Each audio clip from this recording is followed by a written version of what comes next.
Have you ever felt the weight of success? The finish line always seems out of reach. We strive, we push, yet something holds us back. The answer might lie deeper than you think. It might reside in the echoes of our past, our childhood, the foundation upon which we've built our lives. Our formative years hold a power we often underestimate. They shape our perceptions, our reactions, our very definition of success. But how can something seemingly so distant still hold sway over our present realities?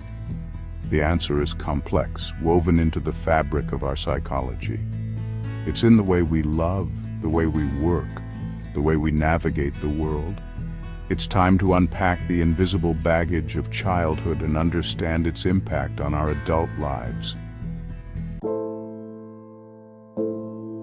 Imagine the hushed tones of a childhood home, the sting of disapproval, the loneliness of an empty playground. These moments echo in our minds. They whisper doubts and magnify insecurities. But we can step into the light of self-awareness.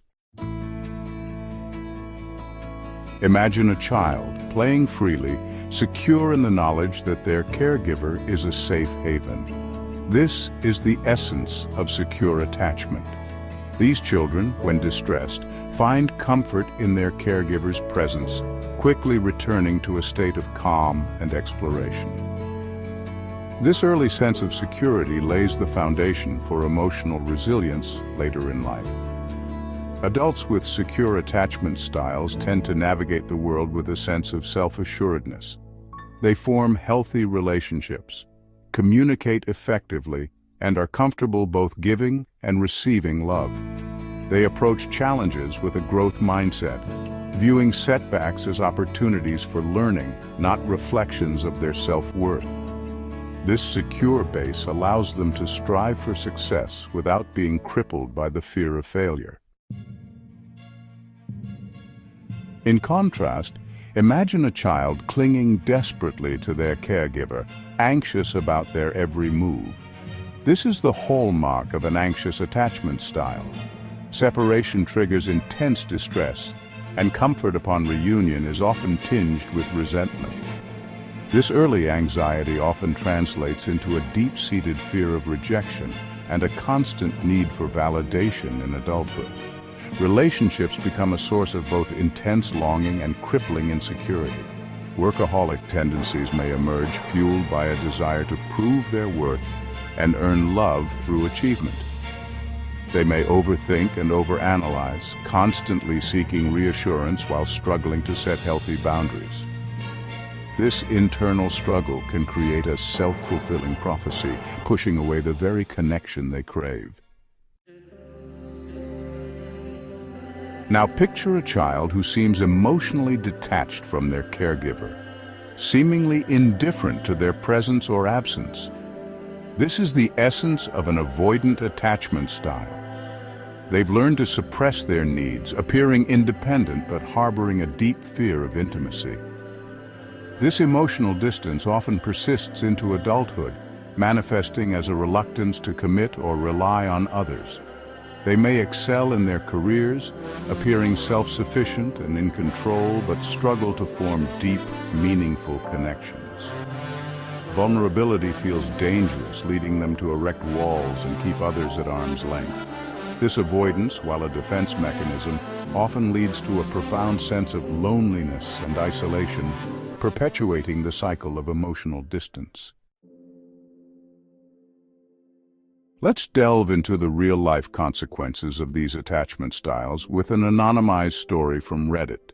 A user shared, "I became a CEO to prove I wasn't lazy, but I'm still empty."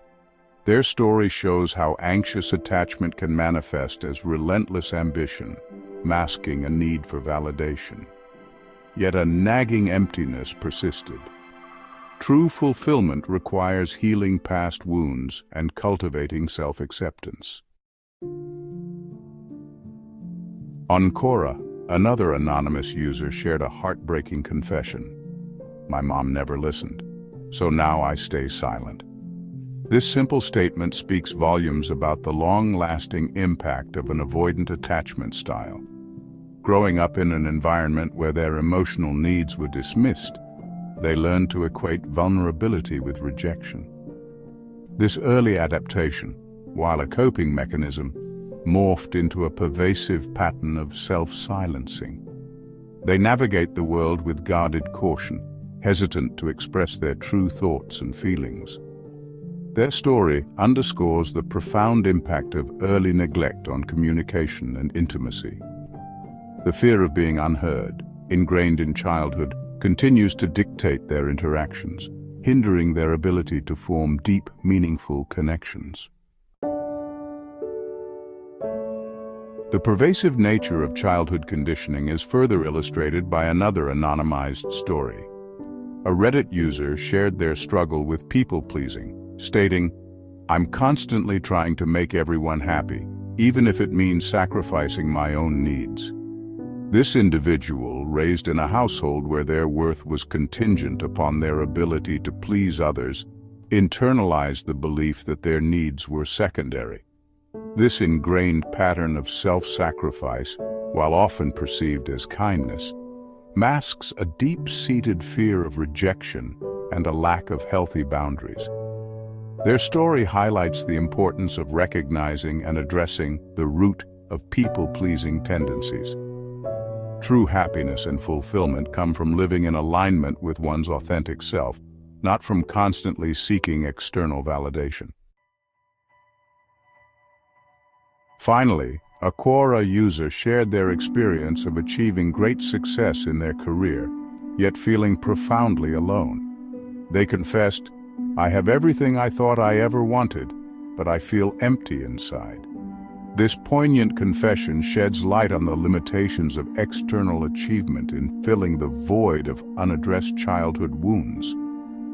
Their story emphasizes the crucial need to address the emotional underpinnings of our drive for success. While ambition and hard work are admirable qualities, they can become a means of escaping from unresolved pain. True fulfillment arises from cultivating a sense of inner peace and secure attachment, allowing us to connect with others authentically and experience the richness of human connection.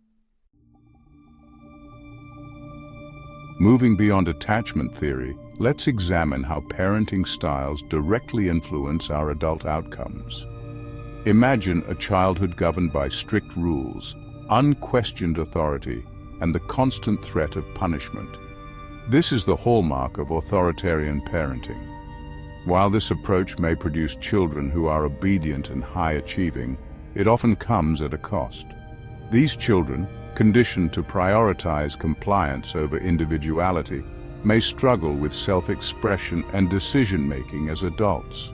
They may become chronic overachievers, driven by a need to prove their worth and avoid criticism, yet plagued by a constant sense of inadequacy. The internalized voice of a critical parent becomes a harsh inner critic, hindering their ability to embrace their authentic selves and experience genuine satisfaction. On the other end of the spectrum lies permissive parenting, characterized by leniency, a lack of boundaries, and an aversion to confrontation. While this approach may seem appealing at first glance, offering children seemingly boundless freedom, it can lead to its own set of challenges. Children raised with few rules and little guidance may struggle with self-discipline, responsibility, and the ability to cope with frustration. As adults, they may find it difficult to set healthy boundaries, often seeking instant gratification and struggling with commitment. The lack of structure in their upbringing can translate into a lack of internal structure, making it challenging to navigate the demands of adult life, form meaningful relationships, and achieve long-term goals. Not every individual raised in these environments will experience these outcomes. Our growth are remarkable. The key lies in developing self-awareness. By shining a light on ingrained beliefs, we can break free from our past.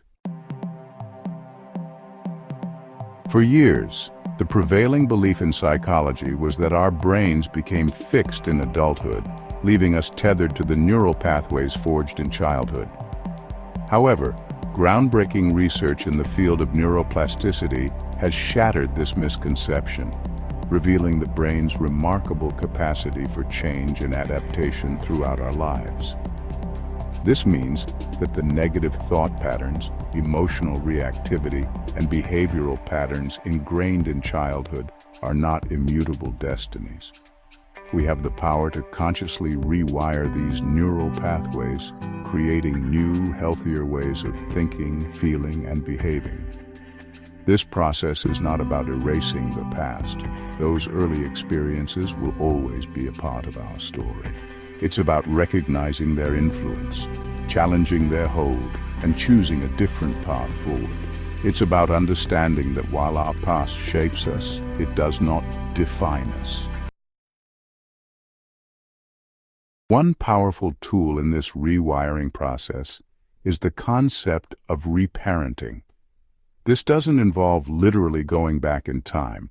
Rather, it's about identifying the unmet needs from our childhood and consciously providing ourselves with the love, validation, and security we may have lacked.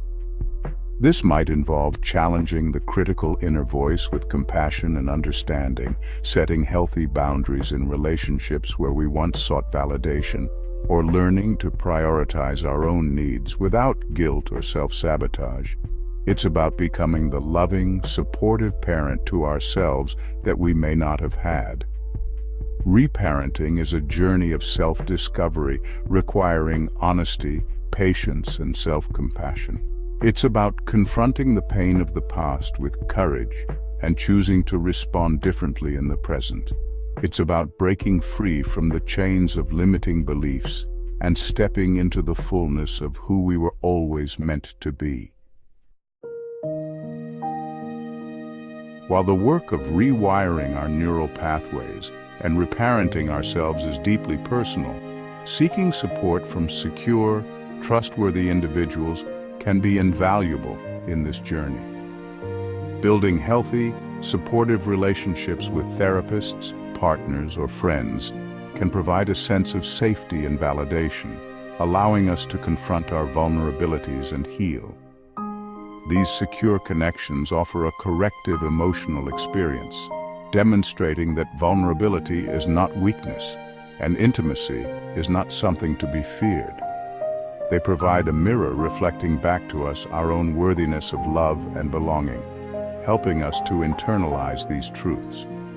Just as our early attachment experiences shaped our neural pathways, these new secure connections can help to rewire them, creating a more positive and resilient foundation for the future.